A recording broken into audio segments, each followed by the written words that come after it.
dancing. And she like ran her bike, but dancing was her favorite hobby, you know? Yeah. She used to do a lot of stuff. Like she used to always be in gymnastics. She always used to come in first place. She loved double dutch. She loved dancing, and she was just the outspoken one of us all. Even me, you know, we was laid back, and she used to just go out. I think about them all the time. See, I named my last daughter Brooklyn Tionda. I named her after my sister. So you know, I think about them all the time. You know, I have breakdowns. I cry. You know, it's hurtful. You know, so. Yeah, I think about it a lot all the time. Not a day go by though I don't think about my sister. So I always think about them. I remember it. I was coming from Beethoven with my cousins, and I saw my auntie April as I was walking, and she was like, "Have you seen Tionda and Dam?" And I'm like, "No." So she walked across the street and got on the bus on her way to 35th. And like 5 hours later, a police car came and picked me up with my auntie Faye in the car. I just remember my mom coming to pick me up, and she told me like, have you seen Tionda? I'm like, no. She like, Tionda had wrote a note. So when I got there, I seen the note, and I was like, maybe they just like went to the park or something and they was gonna come back, but like they never came back. So I just really don't know. But you don't know. You don't know. I just feel that someone who's close to us probably, you know, did that. Because ain't nobody outside finna just take no two kids at an apartment. We all know that. And I feel like even if it's good news or bad news, you know, we still need to know the news. Even if it's bad or good, we still need to know where they are, or if it's anybody's anything. We just need to know, basically. Not if it's bad or good. We just need closure at the end of all this. You know, the quiet moments I have, I just think about like how life would have been if they were still here with us. How they can eat with us. I think about how my kids could have grown with their aunties, or if Tionda would have had kids, our kids playing. I think about how we could have been driving together, going out together, eating together, you know, because like I say, I only grew up with her. That's it. You know, I didn't grow up with my other sisters. And that hurt.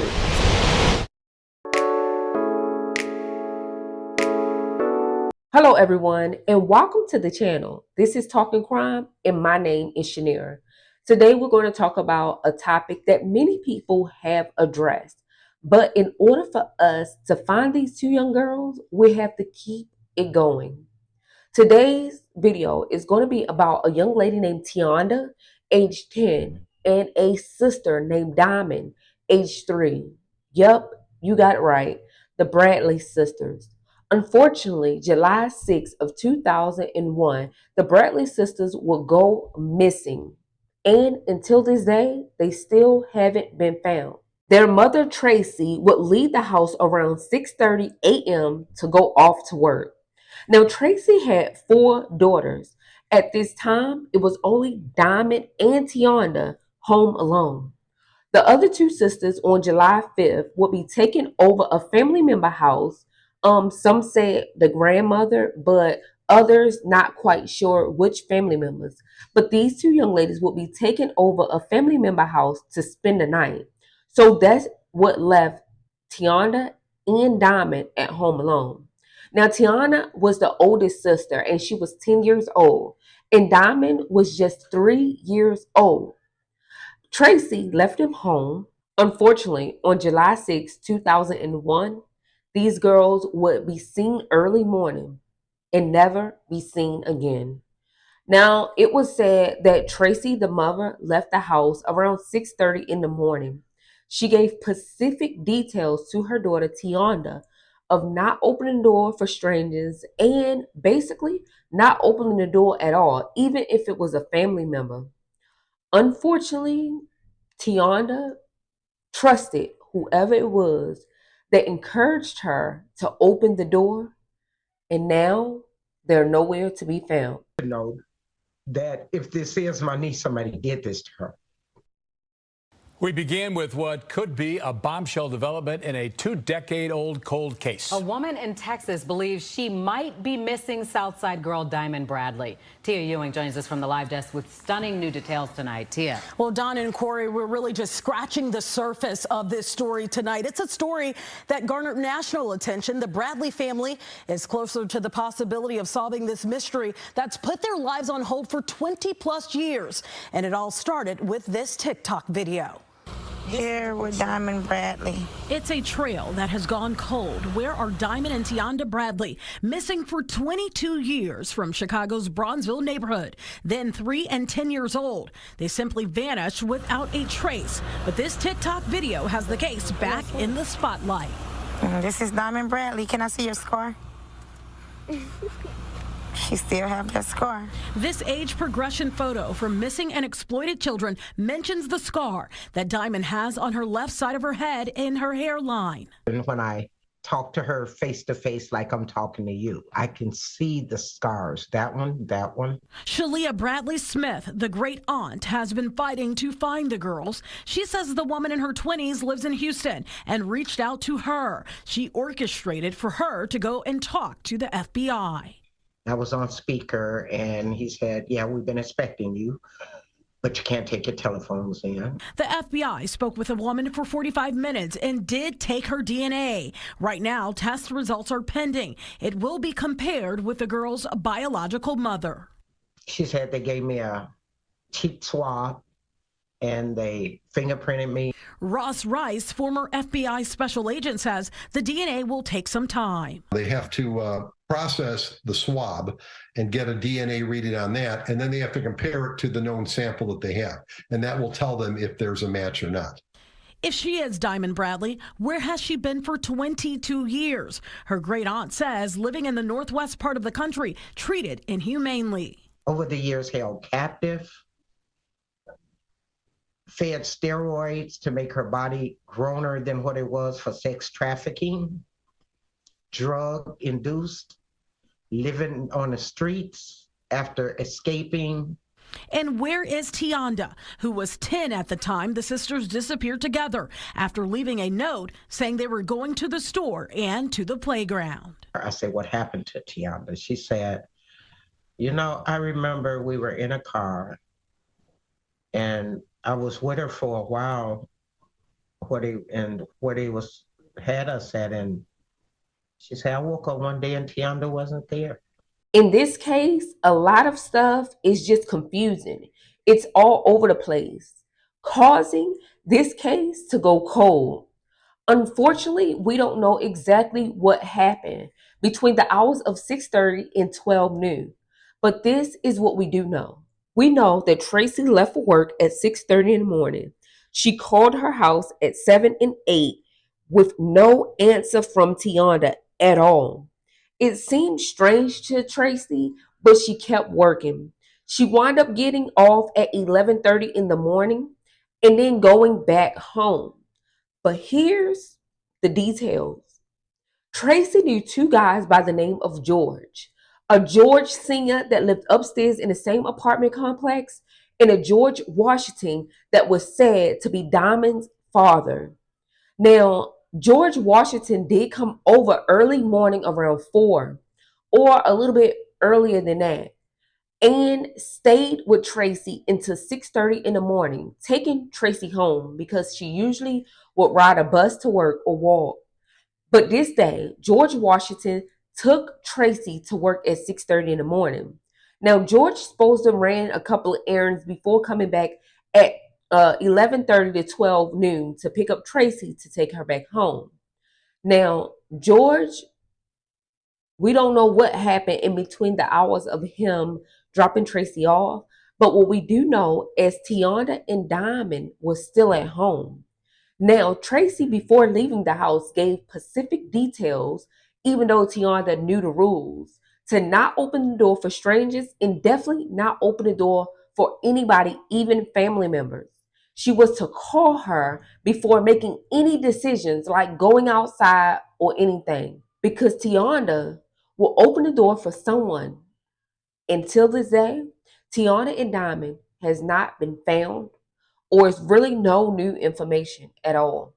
As people describe these two sisters, they were very adorable. And unfortunately, they got robbed out of a life that could have been so amazing. Tiana and Diamond didn't deserve whatever happened to them. But let's get into the details. Now, they went missing, right? Tracy got home and realized her girls was missing. She started calling family and friends, nobody seen Diamond or Tionda. Then she asked that family get together and go on a search for the family. For 6 hours straight, they would look all over the place. Family, friends, loved ones, and even Tracy would reach out to their neighbor, George Sr. Nobody heard or seen from him. They also said that George Washington didn't even help with the search. Now, George said he did, so we're not quite sure, but we know he wasn't with the family searching for these two young ladies. Y'all, what got me is they stated that Tionda did call her mother, and I would assume she did. Knowing the facts that they stated about Tionda, there is no way she couldn't have. They said that Tionda would call her mother and didn't get an answer. She wound up leaving a voicemail stating that it was someone at the door. Listen, she said in this phone call, this message that Tionda left, Mom, pick up the phone. George is at the door. Can I open the door? He said that we are going to Jules, which would be like a grocery store or something, to pick up the cake. We're going to pick up the cake and then come and pick you up from work. Now, unfortunately, this very hard evidence went missing after the auntie wound up hearing the message on the voicemail.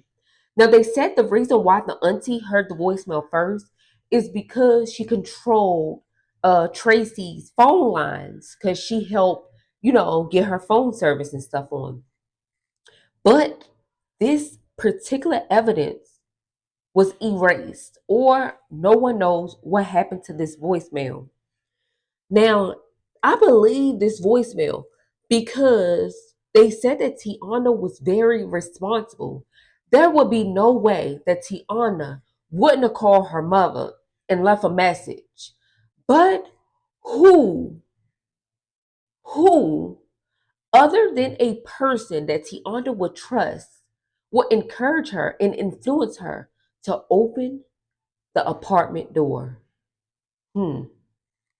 We all wonder, was that voicemail the evidence to solving this whole missing case? So, after 6 hours of searching, Tracy would now call the police. Now, it was stated that Tracy was afraid to call the police to tell them that Diamond and Tionda was missing because she left them in the house and they wasn't old enough. And she was afraid that the police would get child protective service involved. So she was afraid to call the police. That's what made her search for the girls. But she wound up calling the police. Now, also, they would find a letter on the back of the sofa with clothes in a pile together.